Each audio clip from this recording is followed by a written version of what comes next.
Anda menyaksikan Kompas Bisnis bersama saya Sri Gunawan. Saudara, ketergantungan Indonesia pada dolar Amerika Serikat menyebabkan rupiah sangat rentan berfluktuasi. Secara historikal, dana asing yang keluar dari pasar saham sulit dikendalikan dan berpengaruh ke kurs rupiah. Kini pemerintah mengubah strategi dari yang semula bergantung pada investor asing, kini bergantung pada pengusaha yaitu eksportir. Caranya adalah dengan mengubah aturan parkir devisa hasil ekspor sektor sumber daya alam menjadi 100%. Jadi eksportir batu bara, sawit, nikel ini wajib memarkirkan uang hasil penjualan mereka di luar negeri ke perbankan dalam negeri. Kita dengarkan dulu pernyataan Presiden Prabowo Subianto tentang kebijakan devisa hasil ekspor berikut ini. Selama ini dana devisa hasil ekspor kita, terutama dari sumber daya alam, banyak disimpan di luar negeri, di bank-bank luar negeri. Pertama, pemerintah menetapkan bahwa kewajiban penempatan devisa hasil ekspor sumber daya alam dalam sistem keuangan Indonesia akan ditingkatkan menjadi 100%. Dengan jangka waktu 12 bulan sejak penempatan dalam rekening khusus DHE SDA di dalam bank-bank nasional. Ketentuan ini berlaku untuk sektor pertambangan kecuali minyak dan gas bumi. Tentang aturan main parkir devisa hasil ekspor, ada regulasi baru yang diterbitkan, yaitu Peraturan Pemerintah atau PP nomor 8 tahun 2025 yang berlaku per 1 Maret 2025. Isinya adalah ini, saudara, bisa Anda lihat di layar kaca Anda. Jadi, eksportir yang bergerak di bidang sumber daya alam, misalnya batu bara, sawit, nikel, timah, dan sumber alam lainnya, dengan nilai ekspor minimal $250.000 Amerika Serikat, ini wajib menyimpan seluruh atau 100% DHE-nya di sistem keuangan Indonesia. Jadi, eksportir wajib simpan duit mereka ke perbankan di dalam negeri. Jangka waktu yang diatur lebih lama, yakni 1 tahun. Lalu apa bedanya dengan yang lama?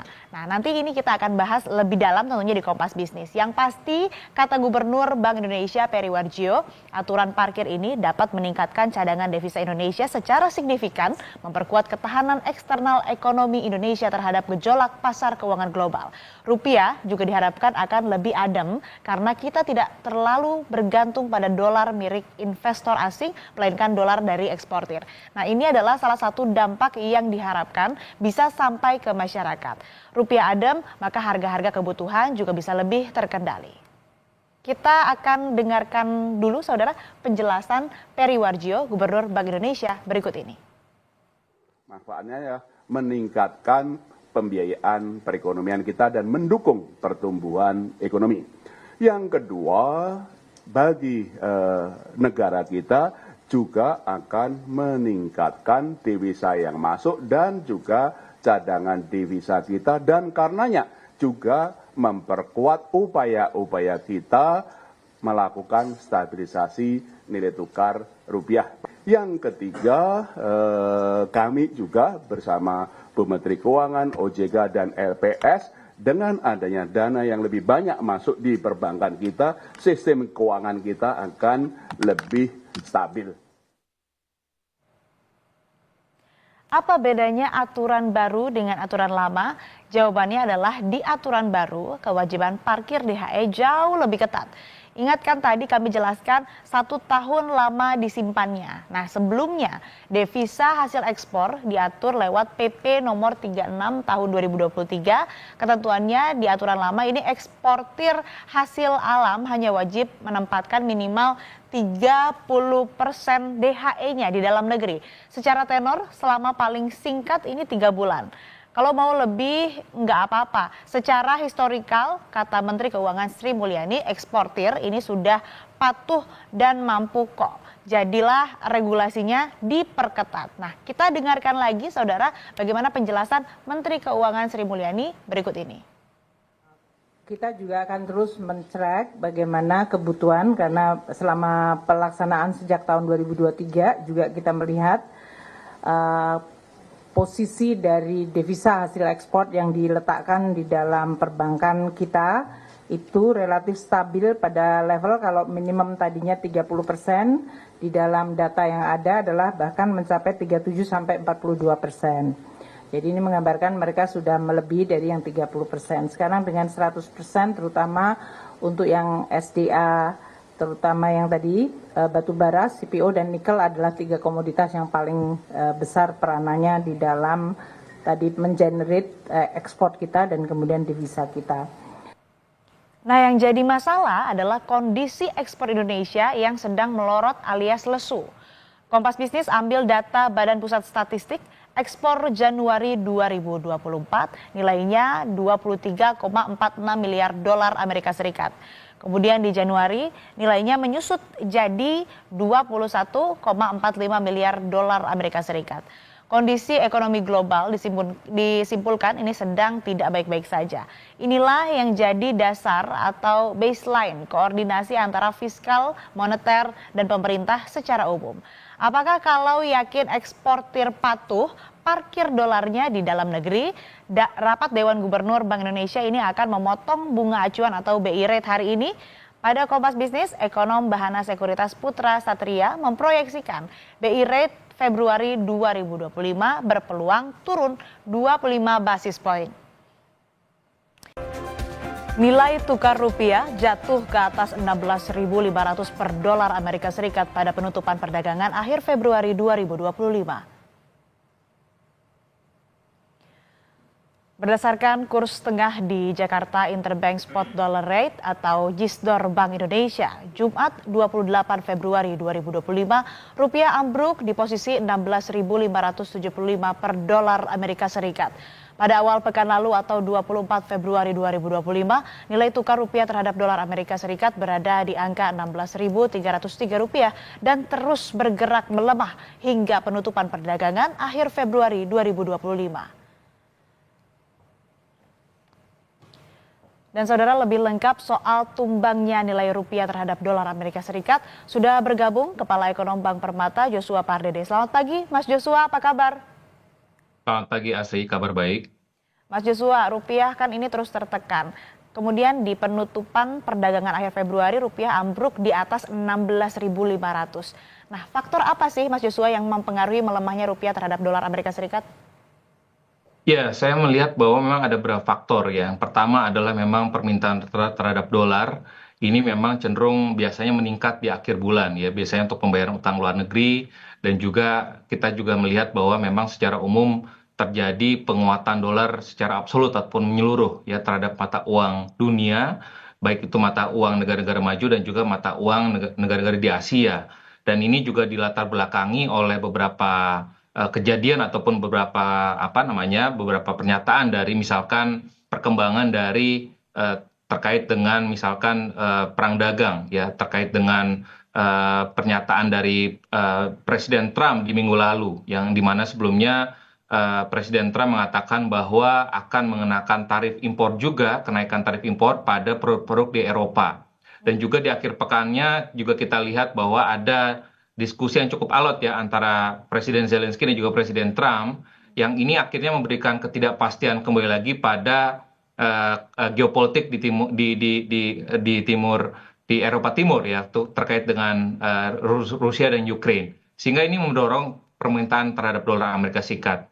Meskipun memang di dalam negeri pun juga kita melihat bahwa terjadi aliran modal asing keluar ya selama bulan Februari yang lalu, khususnya di pasar saham dan juga di SRBI ya. Jadi kalau kita mencatat di sini bahwa di bulan Februari secara keseluruhan investor asing itu membukukan net sale sekitar 1,11 miliar US dollar, sementara itu di sisi kepemilikan investor asing di SRBI pun juga menurun sekitar hampir 460 juta US dollar. Meskipun di sisi SBN masih terjadi inflows ya, namun secara umum memang terjadi outflows sepanjang bulan Februari, dan itu dipengaruhi juga tadi oleh ketidakpastian global dan juga dalam hal dalam negeri juga ya, dan ini tentunya dengan berbagai kebijakan yang terjadi saat ini, sehingga itulah yang melatar belakangi mengapa dolarnya kembali menguat sehingga memberikan tekanan kepada seluruh mata uang dunia. Artinya faktor besarnya ini memang dari kondisi ekonomi global begitu, bukan di dalam negeri begitu, Mas Yusua? Iya, saya melihat memang ini ada dua kombinasi ya. Tadi adalah penguatan permintaan terhadap dolar sebagai safe haven asset dan juga terjadi outflow ya di sisi pasar sahamnya ya. Terutama kalau kita lihat beberapa saham-saham berkaitan dengan saham-saham perbankan ya. Dan ini juga tentunya apakah ini juga dilatar belakangnya ataupun didorong juga oleh sentimen eksternal mungkin saja, ataupun ada faktor domestik lain lagi itu mungkin saja juga. Tapi memang secara keseluruhan itu kombinasinya berbarengan semuanya terjadi. Ada permintaan dolar juga di dalam negeri yang biasanya juga meningkat di akhir bulannya, sehingga kombinasi dari semua hal itu membuat GSDOR di akhir bulan lalu pun juga ditutup di 16.575 per dolarnya. Oke, dampaknya terhadap masyarakat dan pelaku usaha atas pelemahan rupiah ini apa, Mas Yusua? Ya, tentu saya melihat bahwa memang tentunya bagi para pelaku usaha yang cukup mengandalkan ya bahan baku impor ini akan memberikan tekanan ya, karena tentunya harga-harga impor, ada harga bahan bakunya yang diimpor akan jauh lebih mahal, sehingga ini pun juga akan bisa memberikan tekanan lagi kalau si penjual ataupun si produsen tersebut mempastru ataupun melanjutkan kenaikan harga tersebut kepada konsumen. Namun secara umum sebenarnya, nah mungkin kalau kita lihat pada masyarakat pada umumnya, mungkin pada barang-barang konsumsi yang kita konsumsi ya, barang-barang impor yang kita konsumsi, misalkan seperti kacang kedelai, tempe, tahu, itu kan semuanya impor ya kita ya. Jadi itu pun juga memberikan dampak juga ya kepada beberapa hal, dan juga misalkan BBM juga ya, ini juga berkaitan juga dengan harga BBM juga, karena kalau harga ataupun dolarnya cenderung menguat, tentunya ini akan memberikan dampak juga ya, sehingga ini akan dimungkinkan untuk dipastur kepada konsumen. Namun secara general ya, ini saya ingin tekankan bahwa kalau kita bicara pada masyarakat yang pendapatannya dalam rupiah dan juga belanjanya dalam rupiah, sebenarnya tidak terlalu terekspos ya dengan fluktuasi rupiah saat ini ya, meskipun memang masyarakat mungkin mengkait-kaitkannya dengan kondisi ataupun level rupiah pada saat krisis 97-98. Namun yang mungkin kami tekankan sekali lagi bahwa pada saat itu pelemahan rupiah itu dari 4.000 ke 16.000, yang pelemahannya tingkat depresiasinya lebih dari 100%. Namun yang terjadi saat ini, sekalipun memang sudah melampaui 16.000, tapi tingkat depresiasinya pun juga relatif masih inline ya dengan peers kita di Asia, dan kalau kita lihat juga dari sisi volatilitasnya pun juga, volatilitas rupiah pun juga ini tidak yang paling tinggi ya dibandingkan dengan mata uang Asia lainnya, sehingga ini yang kita perlu tekankan sekali lagi bahwa tidak sepenuhnya terpengaruh langsung ya kepada masyarakat, khususnya tadi yang berpendapatannya dalam rupiah, yang belanja dalam rupiah. Saya pikir tidak perlu memiliki kepanikan yang terlalu besar ya, tapi yang khususnya tadi para pelaku usaha yang mungkin tadi memiliki exposure impor ya, dan juga pendapatannya ataupun revenue dalam rupiah. Nah, ini mungkin terjadi mismatch di sana, sehingga ini harus dimitigasi dengan melakukan transaksi lindung nilai. Itu dampak terhadap masyarakat secara langsung dan juga pelaku usaha atau terhadap dunia usaha. Kalau dampaknya terhadap utang jatuh tempo Indonesia yang tahun ini mencapai 800 triliun rupiah dan bunga utangnya ini 500 triliun rupiah. Dampaknya seperti apa atas pelemahan rupiah ini, Mas Yusua? Ya, tentu dengan utang jatuh tempo pemerintah, baik itu pemerintah dan juga korporasi, tentu ini akan memberikan dampak ya, di mana baik itu bunga dan juga pokoknya, khususnya bunganya, pembayaran bunganya di tahun ini tentunya akan meningkat ya dengan adanya pelemahan ataupun penguatan dolar ya, dengan khususnya dengan denominasi dengan utang yang berdenominasi dolar ya. Namun kembali lagi utang yang berdenominasi rupiah ya, karena kalau kita lihat juga misalkan porsi utang pemerintah ya kan, ini juga masih didominasi juga oleh utang berdenominasi rupiah, yang khususnya lagi adalah yang merupakan penerbitan dari SBN ya, sehingga sebenarnya kalau kita lihat secara umum dampaknya pun juga tidak terlalu besar ya, karena kalau kita lihat juga dari sisi kecukupan riset kita ya Bank Indonesia pun juga sudah melaporkan di bulan Februari ini ataupun di apa namanya data terakhir cadef kita itu sudah mencapai di bulan Januari 156 miliar US dollar. Ini sekitar 6,7 bulan impor ataupun 6,5 bulan impor dan juga pembayaran utang luar negeri pemerintah. Sehingga ini pun juga sudah di atas dari standar internasional 3 bulan impor. Sehingga sehingga saya melihat mungkin tidak ada dampak yang berlebihan ataupun signifikan ya. Namun memang tetap lagi bahwa ini harus di-maintain ataupun harus di-boost juga ya sentimen ataupun confidence level dari para investor khususnya di pasar saham. Oke, tidak begitu signifikan, tapi ya memang ada hal-hal yang perlu dilakukan. Nah, kita sambungkan ke kebijakan terbaru Presiden Prabowo Subianto yang baru saja berlaku begitu ya dari tanggal 1 Maret 2025 soal devisa hasil ekspor atau DHE, di mana ini juga disebutkan oleh Presiden Prabowo Subianto ya harapannya untuk memulihkan rupiah. Ini bagaimana Mas Joshua Anda melihatnya? Apakah kebijakan ini efektif untuk bisa memulihkan rupiah? Ya, kalau kita melihat dari sisi evaluasinya di kebijakan DHE yang sebelum tanggal 1 Maret ini memang sudah cukup baik ya. Memang tetapi dari sisi compliance-nya belum begitu signifikan ya. Karena kalau kita lihat dari berbagai pelaku usaha, eksportir yang khususnya berkaitan dengan perkebunan CPO itu memang cukup terbebani ya. Karena untuk pembiayaan untuk kebutuhan operasionalnya yang memang ya akhirnya jadinya dia harus menarik utang lagi ya karena tadi dia memang harus menggunakan masih ada kebutuhan operasional di dalam negeri. Namun kalau kita lihat secara makronya ini memang tentunya akan bisa meningkatkan pasokan dari devisa dalam negeri tadi yang seperti yang disampaikan oleh Pak Gubernur Bank Indonesia dan juga Bu Menteri Keuangan. Dan kembali lagi bahwa ini akan bisa mengurangi ya kalau hitung-hitungannya dari pemerintah kan kurang lebih tambahannya per tahun itu sekitar 80 miliar US dollar. Tapi yang tadi sudah disampaikan juga ya di tayangan sebelumnya bahwa kinerja ekspor SDA kita ini dari tahun ke tahun mengalami penurunan ya sehingga potensi overallnya pun juga akan mengalami penurunan juga sehingga optimalisasi dari kinerja ekspor kita pun juga ini akan bisa berkurang sehingga nanti DHE yang diparkir di dalam negeri pun ini pun juga akan bisa lebih rendah daripada perkiraan sebelumnya gitu. Sehingga memang tentunya